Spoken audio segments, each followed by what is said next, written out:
Thank you so much for joining us. It's another weekly Schoolio hangout, but this time we got friends, and we can't wait to get into today's topic. But before we get into today's topic, let's bring back Lindsey. It's been a while, Lindsey. How are you? I'm great. How are you? Knee deep in curriculum as always. When she's in curriculum mode, we leave her alone and Yeah. let her do her thing. Um, and we've also got a couple of amazing guests with us today. I'll start with CEO of Daddy Digest, a good friend Zoey. Say hello, Zoey. Hello. And we've also got today with us two amazing authors of a program that we want to get into, Dr. Ben and Dr. Ashley. Say hello. Hi, friends. How you doing? So maybe Zoe, we'll start with you, and in your own words, give us a little 30-second intro into you and the program. I am Zoe. I am a mom of two little ones, and my husband and I connected with Dr. Ben and Dr. Ashley, through our own burnout journey and giving birth during a pandemic. Coincidentally, I also own Daddy's Digest, which is a publication focused on helping dads show up for themselves and their families. And what I've really learned with my husband by my side and through Dr. Ben and Dr. Ashley is that a lot of dads are suffering quietly, and women often do seek out support with their burnout or their mental health symptoms, but men are struggling. And so my goal here was to say, how can we help people to know that what they're feeling is actually something real and that they can do something about it? And I'm so thrilled to talk about it with everybody. That's amazing. And Dr. Ben, Dr. Ashley, you've got, 14 years or so of clinical experience? I feel like I need more gray hairs if we're going to say 14 years. Combined gray hairs. So give us a little intro into you guys and your practice. Yeah, so we like to ask the question, what does quality of life mean? And so in our naturopathic medical practice, we focus on quality of life. So we focus on asking the questions that are all of the in-between. So often in medicine, we look at blood work and we're like, we're fine and we're not fine. Well, we work in the, how do you actually feel? What is your physiology doing? How is your biochemistry? How are you responding to stress? How are you sleeping? How do you create a quality of life where you're excited to wake up most days? We all have bad days. And so over how many years? Apparently 14 combined. We've been treating burnout long before the pandemic came around. And so as we started seeing changes from a global level, we went, this is that now we can do individually. We have to get out to global audiences. So that's where Burnout Blueprint was born. And it's funny because over the 14 years we've been doing this, burnout was always something that happened very gradually. It took a while. But even leading up to the pandemic, like in the past 5 years, we've noticed that burnout now is happening at an extremely increased pace in people, particularly parents. I feel like the demands are unreal, and they just seem to be getting more and more. Or the standard or what we're measuring ourselves against is getting higher and higher, because burnout, what used to take a while, now can take months. Yeah, there's a speed now that we're seeing, and and maybe I'll kick it off with a question over to Lindsey, because we spend a lot of time talking about supporting our customers or families who are homeschooling, and there's a whole level of stress once you decide to homeschool: financial, thought leadership, learning how to handle a little person in an academic world at a kitchen table. What does burnout mean to some of our families that are customers, Lindsey? Yeah, I think it's been a really hard time for parents, and especially those who are taking on homeschooling and are brand new.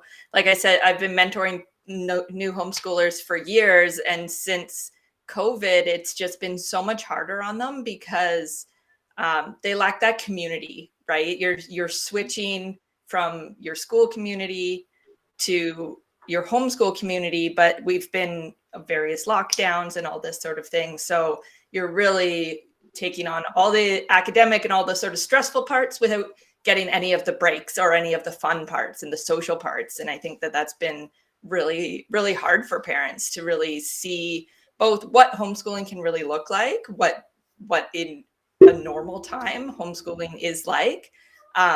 And also, of course, to manage their own mental health and their own stress levels. So we love If I could say something about this, I would love to just chime in, because as someone who used to be a teacher, navigating, my 4-year-old learning during the pandemic, and as a business owner, I kind of feel like I straddle both of your worlds. I'm not a medical professional. I'm not a homeschooler educator. You guys are teaching parents how to teach. Navigating how to show up for your employees, how to show up for your teammates, then how to learn how to become a teacher of your child who's not getting the social interaction that we all expected they would get.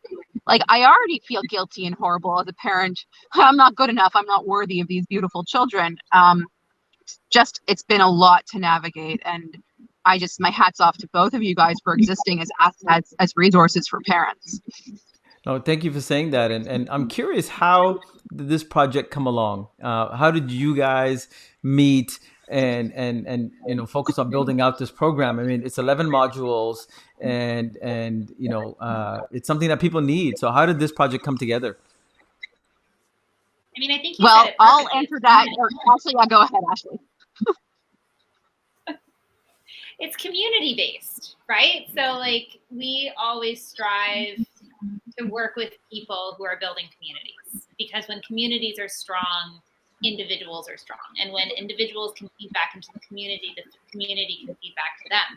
So the work that Zoe's doing and Stu is doing and Daddy's Digest is doing is a key part of the equation that wasn't being talked about. We're creating all of these pieces for women specifically, but we forgot that as we've moved through this how do you do it all conversation, we almost seem to forget that dads are also doing it all. And so then how do you create this community that gets resources to people?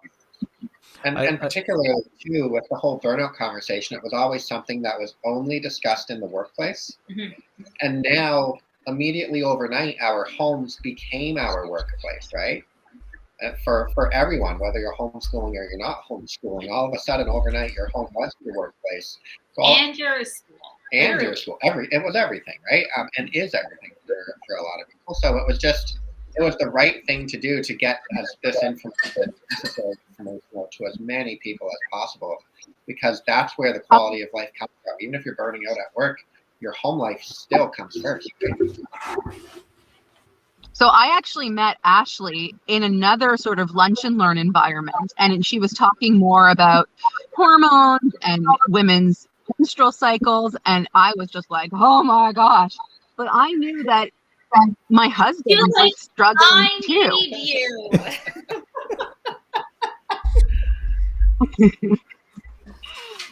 But I think knowing that I was seeking out resources and I didn't know what to tell my husband was a huge piece that made me say to Ashley, Dr. Ashley and Dr. Ben, hey, can we think about this from the lens of dads too? Because there's still the piece about hormones, but what about, not just estrogen and progesterone, but what about testosterone? How does that play a role in this whole equation, not only of our individual health, but of our family health? Like, what if your teenage daughter is getting her period in the middle of a pandemic and hasn't seen any of her friends for 6 months? Like, understanding the human body in this way and the human body under stress has just been, like, you guys have made it so easy for me to learn about myself.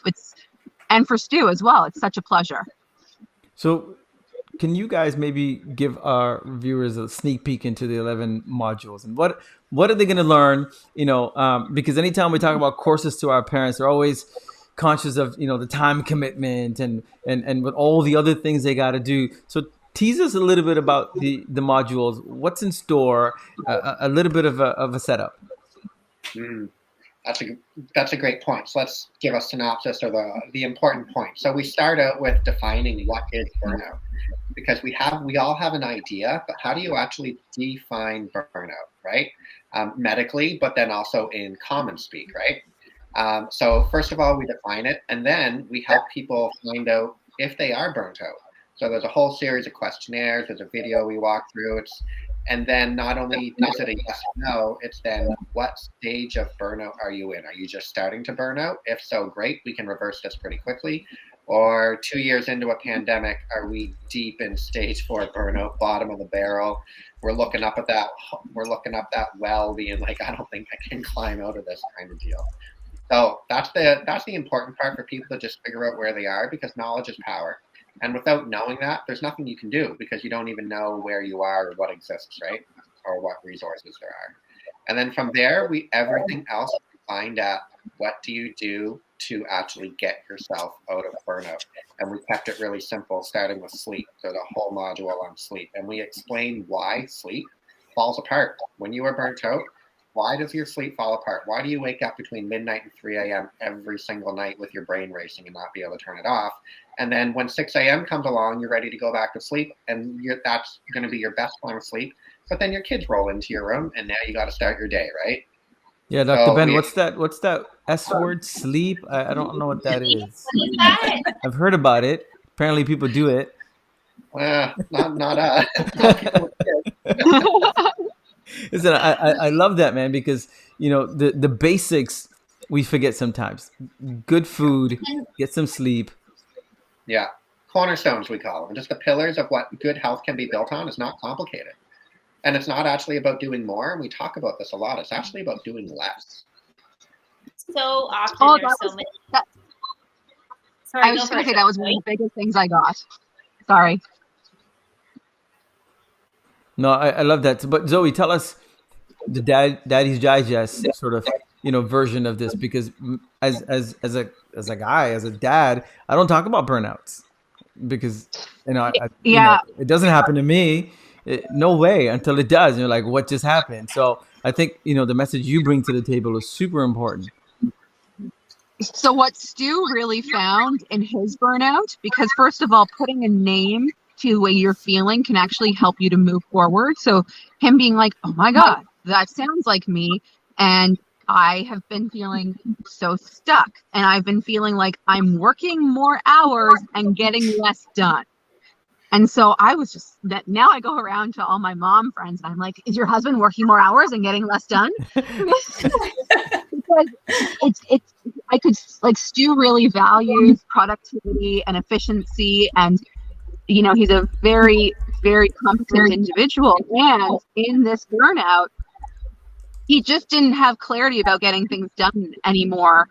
And his time, like the productivity question that's what got him really down. He's like, I'm not productive anymore. So I think understanding that it shows up differently in different people, but also amongst the different sexes. We could go have a whole conversation about stereotypes, but physiologically and due to testosterone and other things, men are going to do different things than women, and they're going to have different types of cycles and, highs and lows. Stu, we watched it. We were working on all of this for Stu, and then I have learned so much. And oh my gosh, Ashley Ben's stuff about meal planning and like taking the pressure off about nutrition and what's really important during this time of extreme stress and burnout. Thanks guys. Yeah. Right? Yeah. We have this idea when it comes to health in general that we either need to be succeeding at all levels and hitting 120% and getting those A pluses, which, like, sorry to everybody watching this, if you don't get a report card at the end of like adulting, there's no A plus that you can go after.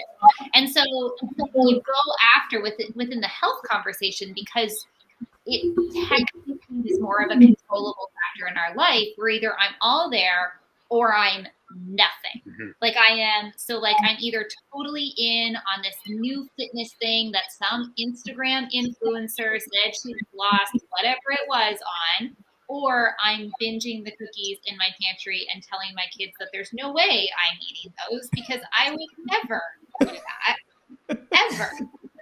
Right? But it's one or the other. And so that makes the burnout conversation.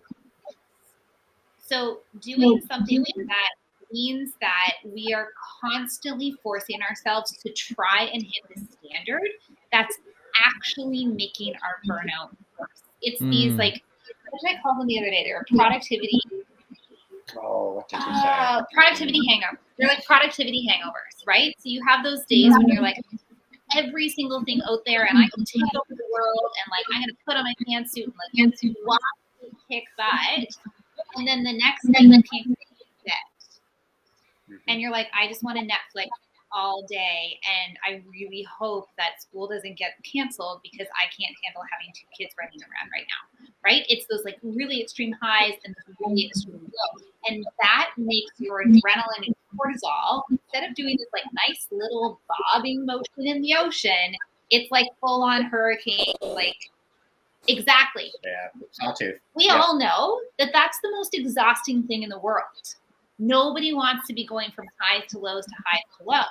So why would we ask parents, dads and moms, to do more to fix their burnout? A lot of what creates this foundation on good health and burnout prevention and burnout resiliency are the simple things. So you're not going to get like a million things that you have to do. You're going to get your priority is probably this thing or this thing. Pick one, do it for the next 3 weeks. Come back. Make it consistent. Focus on adding protein into your diet. Here's a list of stuff that you can go and buy in the frozen section at the grocery store that you just stick into the oven and you eat. Bonus is most of the time your kids will eat the same thing, right? So it's all about doing less. But the doing less is enabling you to be consistent with it. And we also help simplify as to what to focus on. So the first whole part, the first few modules are what's going on, where are you, explaining why you feel the way you feel. Like, why is your memory terrible? Why are you so irritable? Why do you blow up? Why are you not enjoying life? Those types of things. Then we get into what can you do about it? How can you help? What can you do for your nutrition? How do you change your movement? Do you know you shouldn't probably be doing much exercise right now because that's making it worse. Trying to wake up at 5:30 a.m. an hour before the kids to go downstairs and do a TV workout is actually making your burnout worse, right? Yeah. And if we just break into all this, and then specifically with Daddy's Digest, we get into the hormone. What's happening to my testosterone? Why is my sex drive dropping? You know, why is my muscle mass, the whole dad bod thing, right? What's going on there? Why is this happening so much when dads are burning out? And getting into that whole piece as well. No, and the dad bod conversation is a physiological result of generally stress. Thank God, because I thought I was stuck with that is that you can't change habits until your body and mind are in a better place. So like to start saying I'm going to go on a diet right now when you're already in the thick of being like, okay, I'm learning how to homeschool. I'm showing up to work half virtual, half in real life. I'm doing that.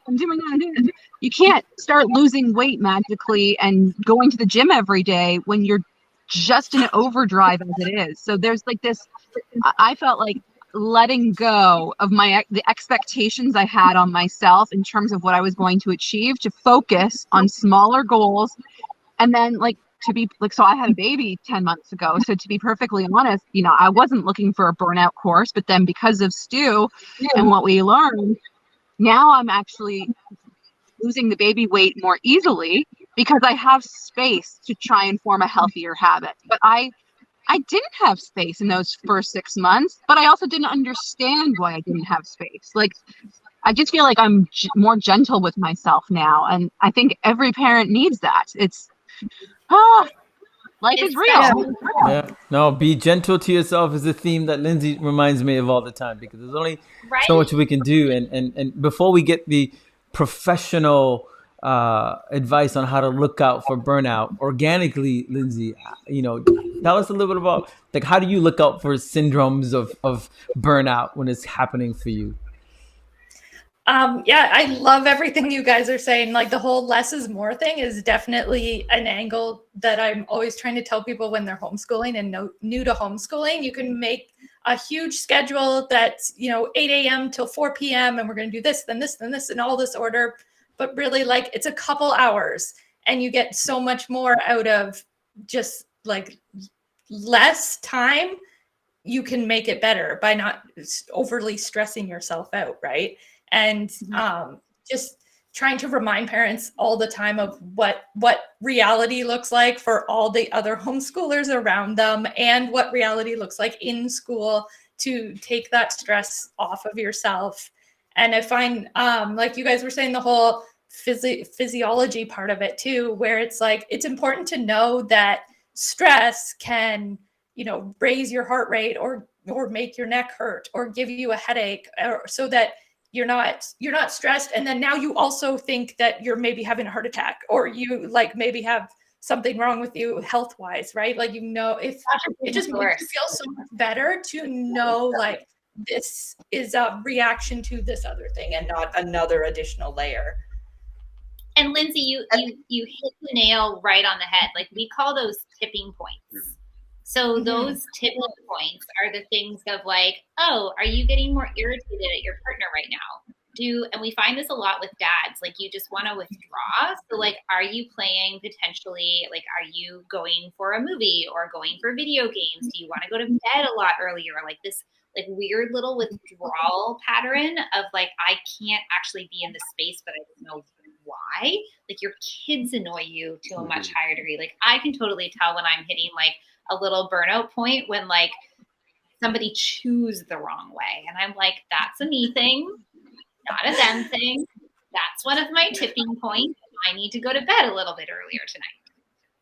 Yeah, and that's where the education piece comes in, because the more you know, the more you can recognize and then stop it earlier, right? Or take some action sooner. Exactly. And that's why this is really, as much as this is for dads, and it's for families, because knowing what to recognize for, you can actually help point it out to your partner, right? Because so much of it, especially like myself, I find I may not even be noticing I'm doing these things. And then it's like, you know, we're in bed and Ash will bring up, you know, this. And I'm like, oh, wow, that's really helpful. Thank you so much. I need to, thanks. Because it's so much easier to stop at the beginning than if you let this go on for weeks or months. And then, you know, you're not even enjoying being with your family because you just want to go to bed or go play video games and be alone, right? Yeah, Dr. Ben, that's a great point. You know, the course is meant for the parents so that you can learn together individually and also look for cues in each other, which I think is fantastic. As we get to the end of our session, I've got one question for both of you individually. So first to Zoey. Yeah. It's still a topic of taboo. They don't want, like, men don't want to say we've got burnouts. And so if you're talking to somebody who's a non-believer, who doesn't think they need to take this course, and we all know it's going to happen, what's your one advice to go, you got to do it, because put the ego aside? I think this is one of the reasons that Daddy's Digest is so important to me, because what I do find is that it's often the woman, like, or the female partner, if you are in a female-male relationship, the female partner is leading the male partner to this realization. But I would say, like, watch 2 modules and just see that you can't stop watching, because it starts to make sense. What I love about what they've done, and they, Dr. Ben and Dr. Ashley, is that it's so, these are not long modules. This is not 10 majillion hours of content. You can watch this like 1 module a night, like 2 nights a week, and in 3 or 4 weeks, you're going to be done, and you're going to be feeling like, wow, I have so much more self-awareness right now. And you're not going to therapy. You're not going to a one-on-one doctor where you're getting weighed. This is in the privacy of your home. Like, there's no better way to start experimenting, analyzing, looking at yourself in a more critical but kind way than to do this from the safety of your home. I could just go on and on for hours. That too, that I know Zoey and I had chatted about, is that what we find with this course is that even though there's 11 modules and all this, where people come back to it month over month, but they come back to a different module because they're actually doing it. They're actually creating small goals, attaining them, getting better, and being like, okay, now I can move on to the next one. And you can actually see this happen organically as people come back to the course and come back to the course, and this is why people have it forever, because this does not happen overnight. you didn't get there overnight. You're not going to get out of there overnight. So it really is one of those things that you don't need to do it all at once, because as soon as you get into these few modules, you can be like, okay, I can do small, meaningful changes just right here. And you know what? That's enough for me because my life's busy. Let's revisit this March break, or let's revisit this in the summer when I can do more. No, I have one more thing to say about that, which is that so many courses these days are kind of like cheesy, like, okay, now we can drink some wine and learn. This is like practical and useful, and I don't feel like, no, you guys are not condescending to parents. You're very like, you're professionals. You're human beings who want to know more. We have that knowledge. You're here for it. Like, it's very to the point, and it doesn't, I don't know. I don't like it when people try and like pat me on the head and make me feel better. I want to know what the information is and the science, and it just makes sense. I love that. And final question to you guys. If I'm a parent and I'm feeling like I'm experiencing burnout, but without taking the course and going through 11 modules, is there a few little hints, things that I can recognize immediately by listening to the next 30 seconds of what you're going to say? Tone down the noise. So burnout is adrenaline driven when it's supposed to be cortisol driven, and we jump into all of this stuff in the course, like the actual like intricacies and whys. But we live in a massively high-paced world, and I would argue that a lot of people who are looking at homeschooling or involved in homeschooling right now are searching for something that's quieter, and not necessarily quieter in terms of the noise, but quieter in terms of like the space to breathe and the chance to just kind of like let things. You know how you create those spaces and things just happen? Like that kind of thing. And so much burnout can be supported by just calming down the noise. And those are things like turning off the notifications on your phone, putting your phone down as the sun goes down, eliminating the background TV or radio, calming down your kids' music, like turn the TV up. So loud sometimes, and you're just like, calm it down. I get patients to put headphones on when they're home, and it's that like 4:30. Like everybody knows that 4 o'clock to 5 o'clock window is like witching hour. 101. I have patients that I get to put headphones on during that hour because I'm like, you just need to not get overstimulated. Mm-hmm. And that happens so easily at home to be overstimulated, right? Kids are moving, there's noise, there's toys, there's TVs on, there's everything. It's just simplify it and create a calm environment, and you'll be amazed at how much you notice a difference of just being calm, even for 24 hours, how better you feel the next day. We love that. Dr. Ben, Dr. Ashley, Zoey, thank you so much for joining us today. And we're super excited from a Schoolio perspective to partner with you guys and bring this to all of our parents and future parents. I think this is as important as the curriculum we help the kids with. And so we're super excited to be partnering up, and we'll share all the links below and try to get you guys back on another session to keep breaking down some of these modules into more bite size. Yeah, completely. Thank you again. Lindsey, we'll see you soon. Thanks, guys. Thanks again. Have a great weekend, guys.